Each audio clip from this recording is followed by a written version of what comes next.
intuito, ele tem um propósito: ter a sua lepra purificada. E por que o leproso quer ter a sua lepra purificada? Porque ele não poderia estar no meio dos seus familiares, ele não poderia entrar. Glória a Jesus. Ele não poderia, amada igreja, entrar no templo para adorar a Deus. Ele tinha que viver separado das pessoas, às distâncias, quando as pessoas viam e o reconheciam. A Bíblia não diz que as pessoas se desviavam do caminho. Por quê? Porque lepra era uma doença contagiosa, e o leproso naquela época era uma pessoa considerada impura, e como impura, ele tinha que ser expulso até mesmo da sua casa, ficar longe dos seus pais, ficar longe dos seus avós, ficar longe dos seus irmãos, até mesmo longe de sua esposa. Por causa dessa lepra, tinha que haver a separação. Então ele era uma pessoa que era conduzida a viver no mundo solitário. E quando uma pessoa é designada a viver no mundo solitário, muitas vezes o diabo começa a trabalhar na mente dela. Por quê? Porque na solidão começa a entrar um espírito de depressão na vida da pessoa. E quando começa a entrar um espírito de depressão na vida da pessoa, a pessoa começa a se entristecer, a pessoa começa a se angustiar, a pessoa começa a ter desejo de não viver mais. E muitas vezes, de repente, Satanás começa a aproveitar a oportunidade,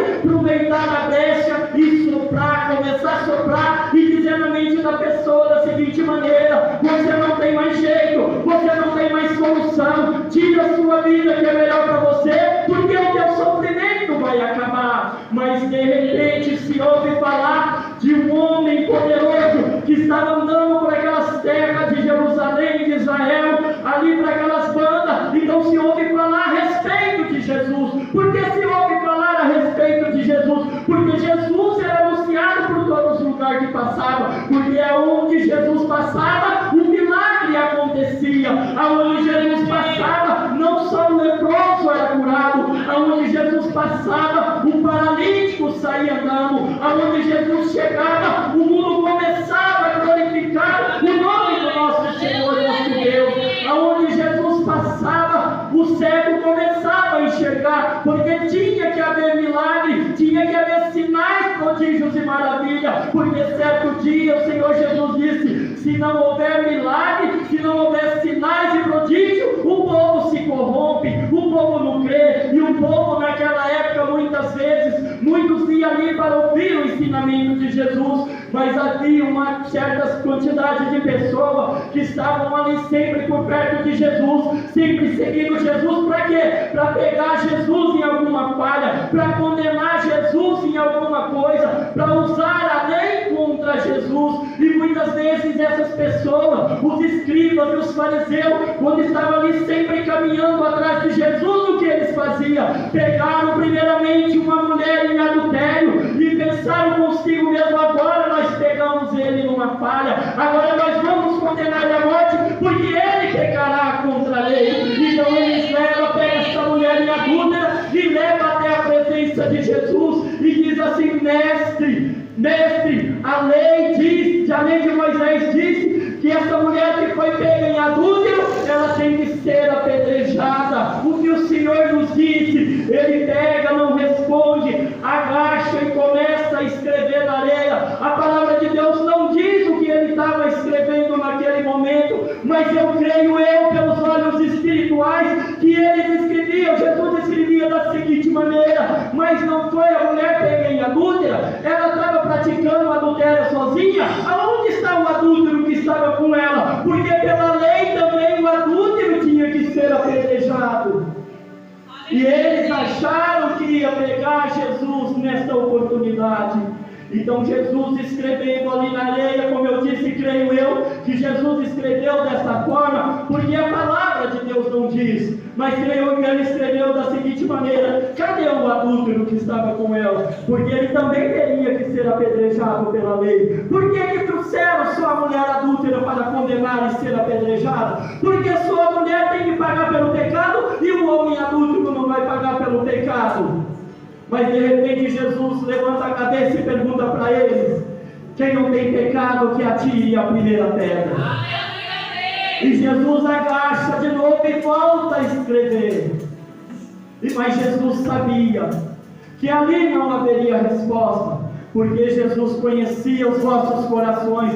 Jesus conhecia o procedimento daquele povo impuro, indigno da palavra de Deus, que só queria corromper a palavra com falsos ensinamentos, com falsas doutrinas, qual eles traziam. Que uma certa vez Jesus disse: vocês atam o fardo pesado para as pessoas, mas vocês mesmos não aloem um dedo para ajudá-los a carregar. Mas de repente, quando Jesus se levanta, desde o mais velho ao mais moço, eles começam a se retirar, e Jesus olha, não tem mais ninguém em volta da mulher. Então Jesus pergunta para a mulher: mulher, cadê os seus acusadores?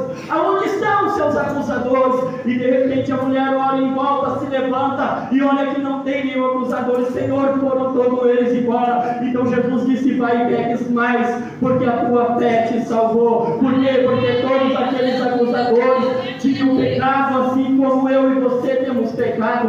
A palavra de Deus, nos versículos mais atrás, aqui no capítulo 1 também, a palavra de Deus vem dizendo uma certa vez, quando Jesus entrou na sinagoga ali em Cafarnaum, ele chegou em Cafarnaum, entrou na sinagoga para ensinar. E quando Jesus começou a ensinar as pessoas ali, ele começou a ensinar com uma doutrina dura, com uma doutrina que era admirável aos olhos daquelas pessoas. Então eles começaram a dizer consigo mesmo: olha, esse ensinamento é duro, essa doutrina é poderosa, não é como os escribas ensinam, porque os escribas ensinavam aquilo que eles ouviam dos seus antecessores. Mas Jesus não, Jesus vem trazer uma doutrina e um ensinamento do céu, porque ele veio enviado do céu para quê? Não para fazer a sua própria vontade, mas para fazer a vontade do nosso Pai Celestial. Porque certa vez Jesus diz da seguinte maneira: eu não vim fazer a vontade, eu estou aqui fazendo a vontade do meu Pai que me enviou. E creio eu, a Bíblia não disse nesse versículo, mas creio eu que a doutrina que Jesus trazia, de que maneira essa doutrina que Jesus trazia? Eu creio que Jesus trazia uma doutrina da seguinte maneira: Jesus ali na sinagoga ensinando, com a sua doutrina dura. Então Jesus dizia da seguinte maneira: não julgues para que não sejam julgados, porque com a mesma medida que vós julgais, vós são de ser julgados. De outra forma, eu creio que Jesus ensinava também da seguinte maneira: quem vos ensinou a fugir da ira futura de Deus, assim como João Batista falou lá na frente? Arrependei-vos de vossos pecados, abandonai-vos as vossas idolatrias, abandonai-vos os desejos de vossa carne, porque o reino de Deus é chegado. Jesus não veio com ensinamento da seguinte maneira: toma aqui uma prosperidade, toma aqui uma bonância, porque quando você começar a me seguir, quando você aceitar a mim como único e suficiente Salvador da sua alma, não vai haver mais luta, não vai haver mais tribulação, não vai haver mais perseguição. Não, Jesus não trouxe esse ensinamento, porque aqui em Mateus no capítulo 5, Jesus diz: bem-aventurados os mansos, porque eles herdarão a terra. Bem-aventurado vós sois perseguidos por causa da minha palavra, regozijai-vos e exaltai o Senhor nosso Deus, porque antes de perseguir a vós, perseguiram os profetas. Jesus não veio trazer paz, Jesus veio trazer guerra. Certa vez Jesus disse: eu vim trazer guerra entre pai e mãe, filho e pai. Por quê? Porque muitas vezes o filho quer servir a Deus e o pai não quer que o filho serva a Deus. O pai quer que ele segue os ensinamentos que ele aprendeu lá na católica, adorando idolatria. Então muitas vezes o filho tem que ir contra a vontade do pai. Mas muitas vezes as pessoas perguntam: mas a Bíblia diz que o filho tem que ser obediente ao pai. O filho tem que ser obediente ao pai nos ensinamentos que diz a palavra de Deus.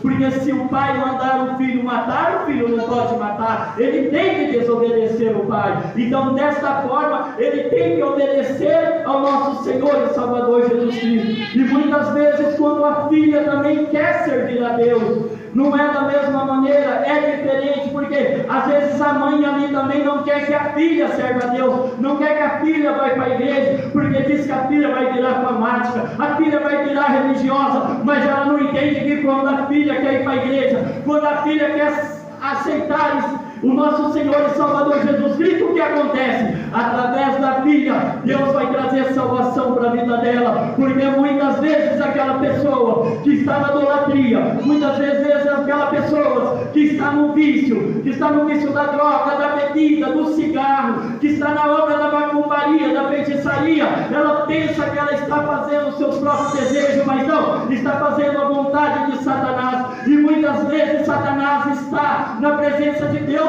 pedindo a sua alma para levar consigo para o inferno. Mas quando a pessoa está na igreja, quando a pessoa está buscando a Deus, o Senhor Jesus vai e fala da seguinte maneira, porque muitas vezes Satanás pode ter pedido alguém da sua família hoje, ainda hoje Satanás pediu alguém da sua família para levar para o inferno, mas Jesus, como seu advogado, ele olhou para o pai e disse: não, olha lá, minha filha está buscando a minha misericórdia por ele. Olha lá, pai, o meu filho está buscando a minha misericórdia por ela. Por isso eu não vou deixar, por isso eu não vou permitir. Por quê? Porque eu ainda tenho plano nessa vida. Além de plano de salvação, eu tenho plano de levar o meu evangelho através dela, porque através dela, do testemunho dela, que eu vou ganhar alma. Através do testemunho dela, muitas almas vão se render aos vossos pés e vamos trazer para morar conosco aqui no reino da glória. Então quando Jesus começa a olhar essa situação, e muitas vezes você olha para o seu familiar,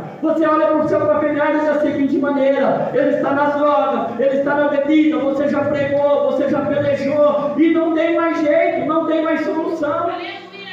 Então você começa a desanimar, você começa a perder as esperanças, e você começa a pensar consigo mesmo: Jesus, não tem mais jeito, não adianta mais buscar, não adianta mais pedir, não adianta mais implorar. Mas a palavra de Deus diz que aqueles que confiam no Senhor serão como montes de Sião, que não se abala, mas que permanece para sempre. Se você confia no Senhor, você é como o monte de Sião que não se abala, mas que permanecerá para sempre. E o que a palavra de Deus vem dizer para mim e para você nesta noite: permanecer na perseverança, permanecer insistindo na misericórdia de Deus, porque muitas vezes você dobra o seu joelho, muitas vezes você faz campanha, mas de repente você sente que Deus não está te ouvindo, Deus não está te respondendo. Você vem um dia para a igreja, você vem outro para a igreja, Deus fala simplesmente na palavra, e você tem um desejo no seu coração para que Deus use um vaso para te revelar, para te falar a respeito do teu problema. Para quê? Para que a tua alma se sinta mais alegre, para que a tua alma se sinta mais com esperança. Mas Deus se cala, Deus não tem falado com você, Deus tem se calado, e você muitas vezes pensa que Deus não está te ouvindo, que Deus não está respondendo às suas orações. Mas o Senhor Jesus Cristo me diz nesta noite que as suas orações estão sendo depositadas, e na hora certa ela será usada para dar êxito naquilo que você tem buscado.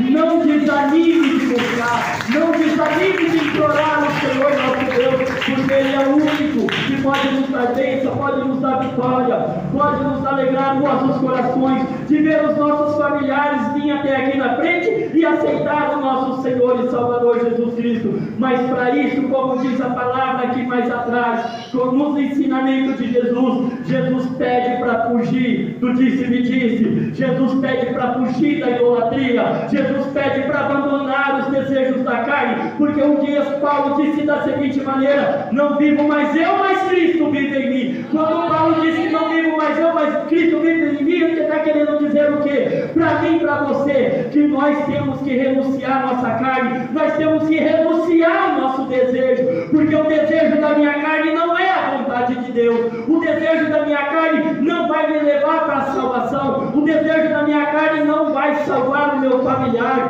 porque não adianta muitas vezes eu estar dentro da igreja, não adianta muitas vezes eu estar pregando, eu estar orando, estar louvando, muitas vezes estar abrindo culto com a Bíblia debaixo do braço, se eu estou em meio termo, se eu estou adorando a Deus e adorando o mundo. O Senhor Jesus Cristo nos diz: antes deve adorar a um aborrecer o outro, porque não há como adorar ao Senhor.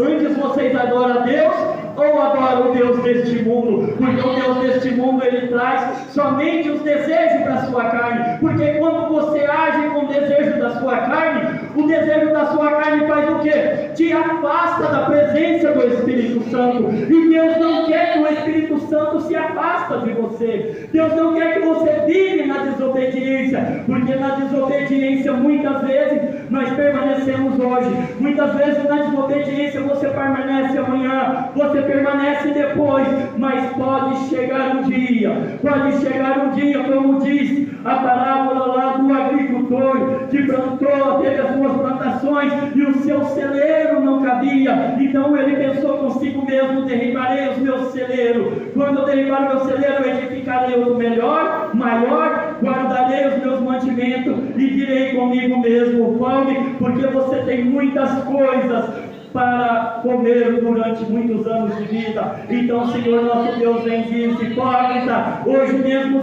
será pedida a tua alma, o que tens para me oferecer? Por isso, certa vez Jesus disse: não ajunteis tesouros aqui na terra, aonde a ferrugem corrói, aonde a traça come, mas ajunteis tesouro no céu, aonde a ferrugem não corrói e aonde a traça não come. Por quê? Porque Jesus disse para mim e para você. Por que Jesus disse dessa forma? Para nós não termos amor ao dinheiro, para nós não termos amor às coisas materiais, que muitas vezes tem tirado eu e você da presença de Deus.